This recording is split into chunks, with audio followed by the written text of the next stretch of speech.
I'm 5'6", and this is perfect where I can get at everything and check it out.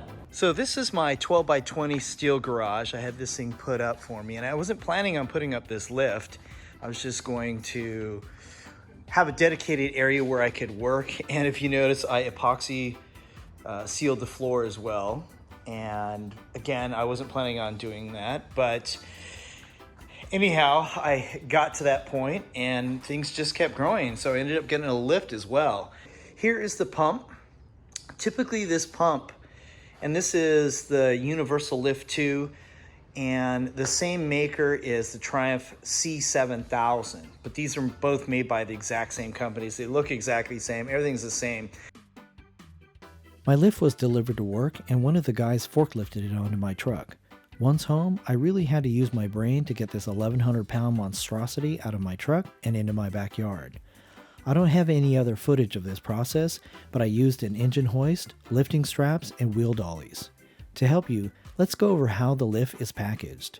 The large box contains the hydraulic lines, pump, dolly, rollers, and hardware.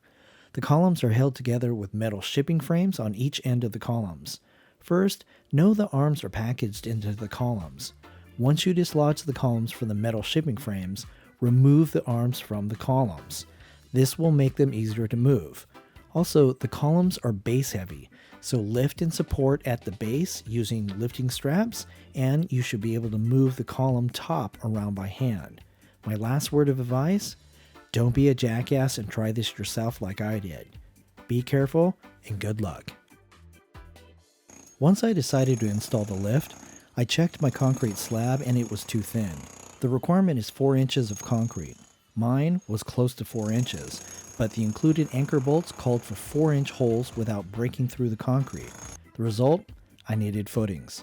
I called North American Auto Equipment and they recommended 3 foot by 3 foot by 18-inch footings. With my columns up against the walls, we had to dig underneath the walls to get the columns centered on the footings. Okay, we got the mixer going on. We rented a mixer. It's not the kind that Elio wanted. We have a bet going. He says he could pour these things in 2 hours. And I don't think we're gonna have enough time. Elio, how's it feel to owe me $20? How much time you got? You got maybe like in a little under an hour and a half. We'll see. So he's throwing quickcrete in there and he's adjusting the mix accordingly. He adds a little bit of water in there. And then you can see that we poured some already on the right side footing. And he has the vibrator right here. So you stick this guy in there, you turn the thing on, and it vibrates the concrete and it takes the air bubbles out of it. So you can kind of see that it goes in there. I hope I didn't drop my phone in there. But we can go all the way underneath the wall right there. So we're getting close to filling this thing. We may have to buy some more bags before we're finished with this one. So we'll finish this one, calculate how many we use, and then we'll go and finish that one, and we'll buy an extra bag too. Oh, let's look in here. Is this the right consistency, dude? Yeah, almost. Almost? Yeah. Yeah, you're good. Looks like the right consistency. That's what it looks like.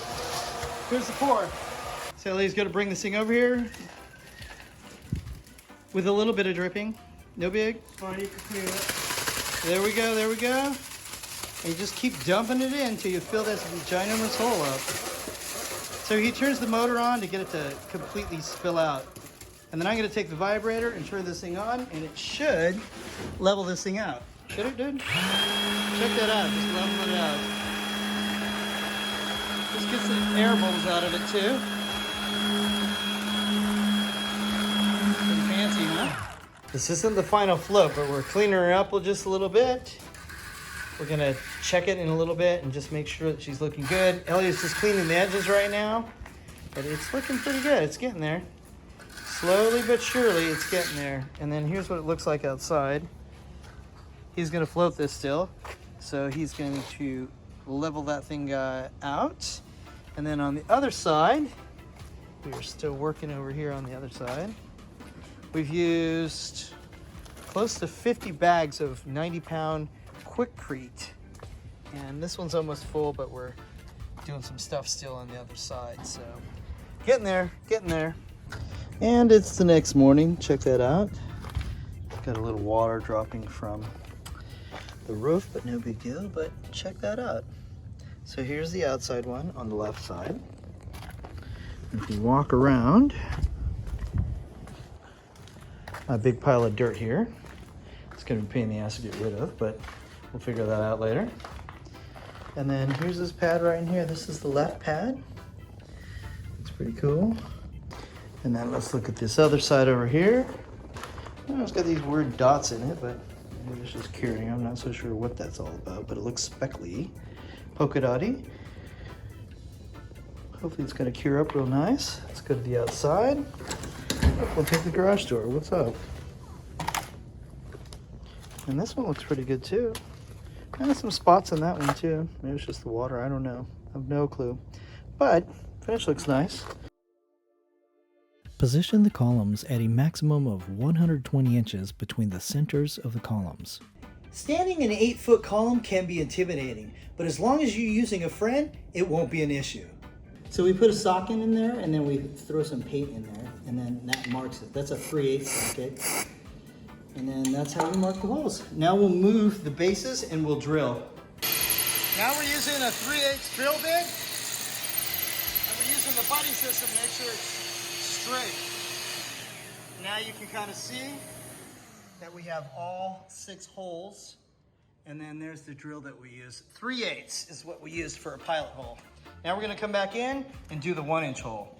Okay, Elio's gonna drop in the insert. Check out the insert, go ahead, drop the insert in there. It drops in. He's dropping all these things in. Sometimes they won't drop in, but take this guy, smack it, and then you'll hear it hit the bottom. But that's essentially how you put these guys in. They're pretty simple. Sometimes they won't fit through the top. You see how that one's sitting flush right now. He knocks it in, and then it'll go down quite a ways.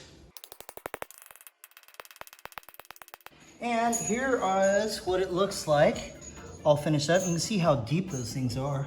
They're in there quite a ways. That's probably at least, I don't know, 1.5 inches below the surface. You can see that. Now we're gonna rock these guys back over to here, and we're gonna put some bolts in them. Elio's already setting these guys up. These get torqued to 80 foot-pounds. And they are, what size is that, Elio? 28 millimeter socket on there. I put a wobble extension on there to help us out. My boy Elio and we knocked this thing out. So we did run into some issues. Although we got these bolts in here, we did have to open up this plate just a tiny bit. I used a carbide bit and this die grinder. It's an electric die grinder by Makita. This carbide bit's from McMaster. You can get one of those things, a carbide bit. And I had to open this hole, and that hole right there. But it wasn't that big a deal. All we had to do was put the thing down, buzz that thing down. Also be careful when you guys are doing that, because you can easily get a splinter. Like I have a little splinter right there. I have to pull that thing out in just a second. But in any case, it is up. That's what it looks like right there. You must add shims to position the columns plumb in both directions. I used a pry bar to rock the columns plumb and started adding shims. In addition, the shims assist with variations in the concrete and warpage in the column bases. You can purchase different size shims from McMaster. If your columns are against a wall like mine, you may need to cut them using an angle grinder with a cutoff wheel. The pump and distribution block mount to a dolly, and the hydraulic lines extend to the base of each column and feed the rams. I didn't want to deal with the hydraulic lines on the floor and walking to the pump every time I wanted to adjust the height of the vehicle. I wanted my setup to be just like all the other lifts I had seen, with the pump mounted to one of the columns. In the end, I modified one of the trusses I removed and mounted the pump and distribution block to the wall. So check it out. Now I added this piece in here. So now I have 5 inches right here, which matches these 2-hole patterns right here. I can mount this thing wherever I want. I'm gonna put some rib nuts in here, call it a day. I know what you guys are thinking. Is this gonna be strong enough to hold up the pump, which holds 3 gallons of hydraulic fluid as well?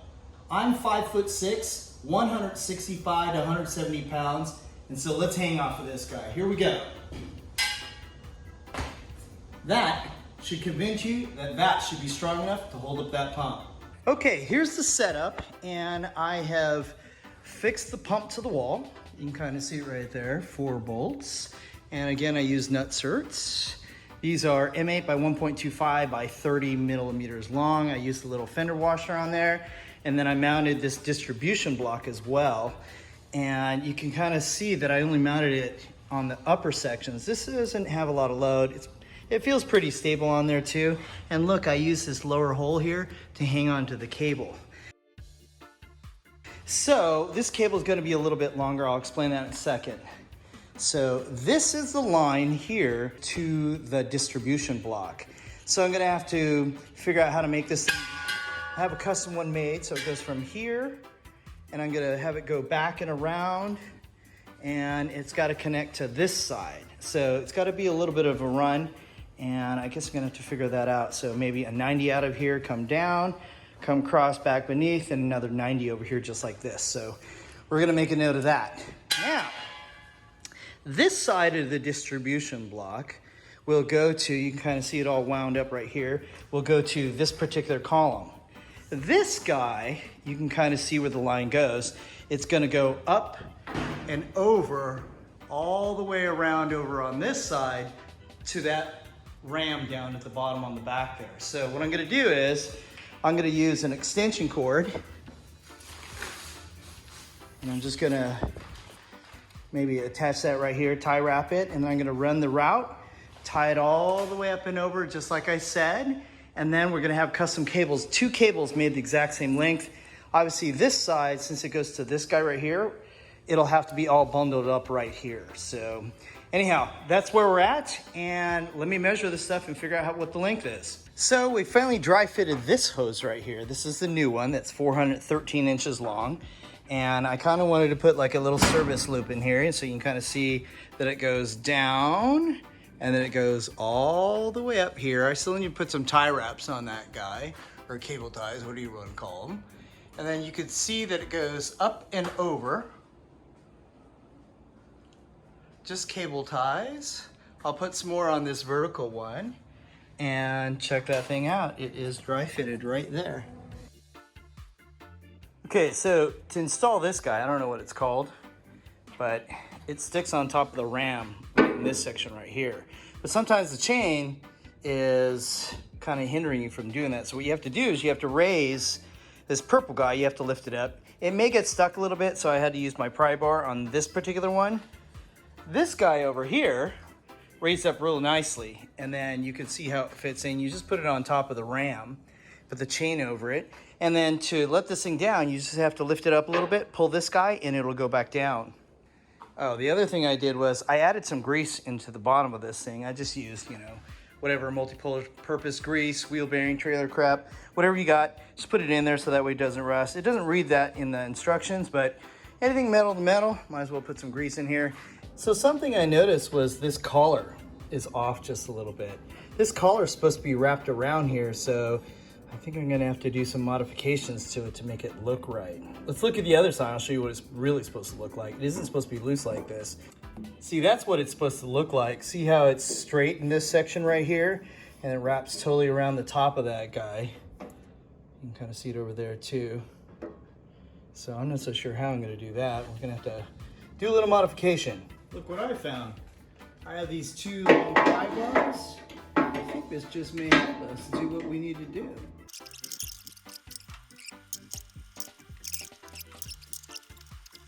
So after a little finagling, that's what she looks like. They're not perfectly straight, but it's a lot tighter than it was before, so I'm gonna call that thing good. So now, we'll just stick this guy onto here. Might have to lift it up a little bit more. Yeah, there we go. All right. So obviously this is the arm. I put it on its side, and then there are 2 holes right here that are threaded.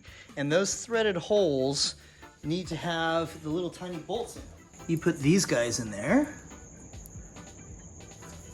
And what they do is it stops this thing from going out too far. So if we stretch this thing out just a little bit, let me pull it.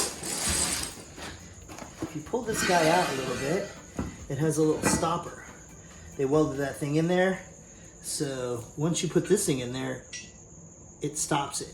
But since there's paint on here or powder coat, I'm not so sure if that's paint or powder coat, but whatever it is, I am going to clean these guys up real quick with a tap. This is M8 by 1.25. So now I'm going to kind of center these things within here because you can see that they can move a little bit. I'm going to kind of center them, and then I'm going to put these two little set screws in there. I'm going to have it so that way it touches it, and then I'm going to back it out just a little bit. You see that it moved right there? So let me bring it back a little bit. Right about there, and then I'm going to go like that. And then I'm going to put this nut on here. Little wrench. It's 14 millimeter and 4 millimeter for the hex. So put this on here first. And then the hex holds it while we tighten this puppy down. And so you need to do this on both sides.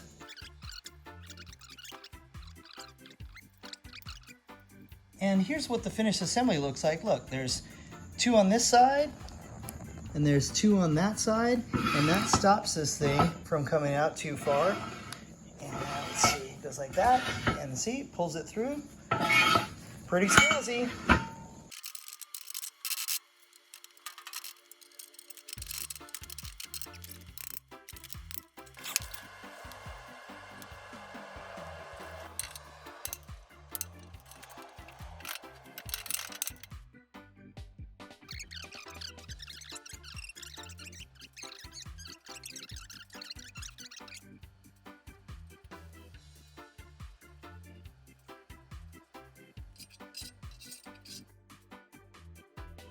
So I had this in the garage. I'm not so sure how much is in here, but it's supposedly only 2.5 gallons, so probably gonna need some more. But I'm gonna put what I have in here.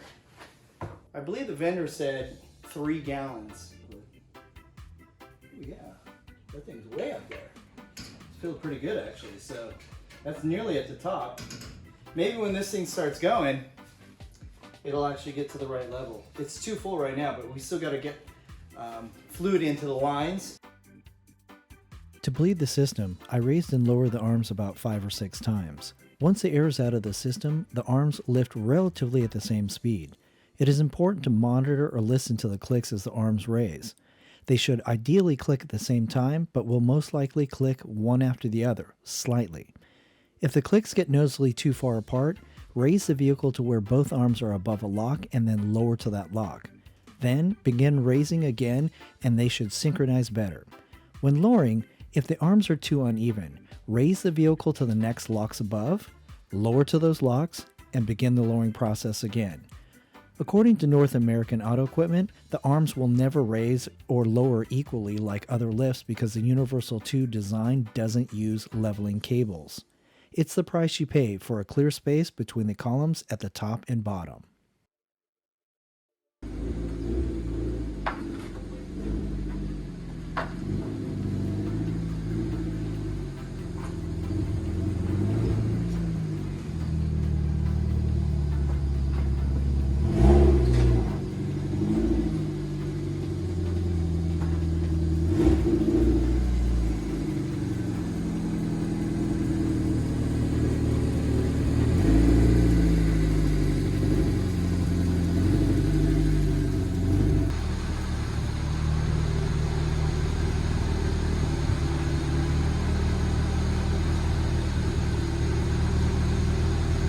Okay, we're all adjusted, so let's lift her up to the second or third lock.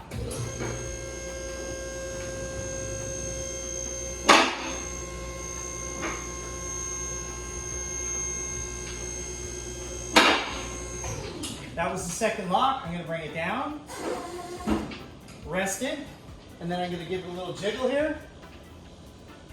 It seems pretty stable, it didn't like flop off, so we do that for safety, make sure she's adjusted properly, and then obviously check out your mounts.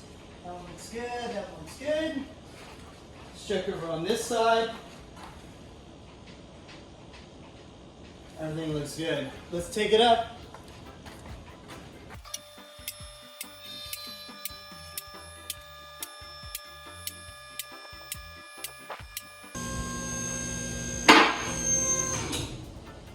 16 clicks up to the top. Make sure you rest it.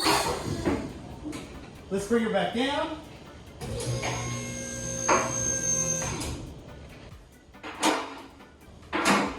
So we just released the locks. Now she'll come back down.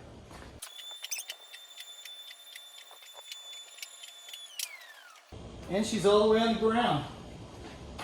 Oh, that was fun. Let me know in the comments if you'd like to see an update on the Universal Lift 2 and the upgrades I've made to the Relentless Racing Lab. This is AJ with Relentless Racing. Stay relentless, and I'll see you at the track.